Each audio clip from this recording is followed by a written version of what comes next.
Hello ಅಣ್ಣ, ನಮಸ್ತೆ. YouTube ಕಡೆಯಿಂದ ಅಣ್ಣ. ಇದು ಹಾಂ ಹೇಳಿ ಅಣ್ಣ. ವಾಟ್ಸಪ್ಪಿಗೆ ಗಾಡಿ ಹಾಕಿದ್ರಲ್ಲ ಅಣ್ಣ, ಹಾಂ ಹೇಳಿ ಅಣ್ಣ.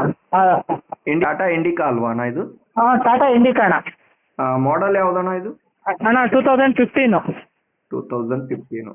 ಹಾಂ ಓಕೆ ಅಣ್ಣ. ಹಾಂ ಗಾಡಿ ರನ್ನಿಂಗ್ ಎಷ್ಟಾಗಿದೆ ಅಣ್ಣ? ಅಣ್ಣ 1:40 ಓಡಿದೆ. 1,40,000 ಓಡಿದೆ. ಹಾಂ 4/4 ಹೊಸ ಟೈಯರ್ ಇದ್ದಾವೆ. ಹಾಂ ಅಣ್ಣ. ಗಾಡಿ ಮೇಲೆ ಒಂದು ಸ್ಕ್ರಾಚು ಕೂಡ ಬಿದ್ದಿಲ್ಲ. ಓಕೆ ಅಣ್ಣ. ಹೊಸ ಸೀಟ್ ಕವರ್ ಹಾಕ್ಸಿದ್ದೀವಿ. ಸೀಟ್ ಕವರ್ ಹಾಕ್ತಿದ್ದೀರಿ? ತಗೊಂಡೋಗಿ ಅಣ್ಣ ₹1 ಖರ್ಚು ಮಾಡಂಗಿಲ್ಲ. ಈಗ ನಾಳೆಯಿಂದಲೇ ಡ್ಯೂಟಿ ಸ್ಟಾರ್ಟ್ ಮಾಡ್ಬೋದು. Second owner. ಓನರ್ಶಿಪ್ ಸೆಕೆಂಡ್ ಆಗಿದೆ? ಹಾಂ 4/4 ಹೊಸ ಟೈಯರು, ಸೀಟ್ ಹೊಸದು. ಓಕೆ ಗಾಡಿ ಮೇಲೆ ಒಂದು ಸ್ಕ್ರಾಚ್ ಕೂಡ ಬಿದ್ದಿಲ್ಲ. ಓಕೆ ಅಣ್ಣ. ಶೋರೂಮ್ ಪೇಂಟ್ ಏನಿದೆ ಹಂಗೆ ಇದೆ, ಡಲ್ಲು ಕೂಡ ಆಗಿಲ್ಲ. ಓಕೆ. ಡೆಂಟ್ ಸ್ಕ್ರಾಚ್ ಏನೂ ಇಲ್ಲ, ರೀಪೇಂಟು ಇಲ್ಲ? ರೀಪೇಂಟು ಇಲ್ಲ.